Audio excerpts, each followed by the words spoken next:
My name is Brian Fischer, and I'm currently attending Rose-Hulman Institute of Technology.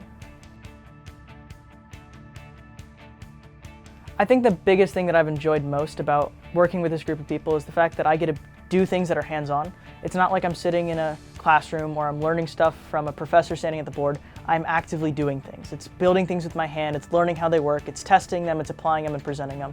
And overall, I think that's the best experience that I've gotten so far.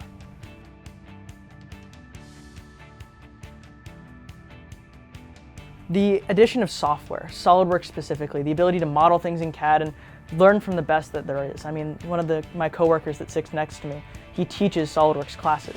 And so getting to learn from him and asking him just a quick question, seeing how he does things and how differently he interprets them and just how much of a knowledge bank he has and that I can learn from and get that experience. Honestly, it's expect to do fun things. And like I say that kind of bluntly, it's like if you're in the classroom and you're solving the problem set over and over and over again, and it doesn't seem like the most fun thing to you, when you go out and actually work and have fun, every challenge, every day is a new fun thing that you get to do. And it's like the difference and breadth of experience that you get is so much different than a classroom. And I think that you should be excited to want to work here and getting to do these cool things.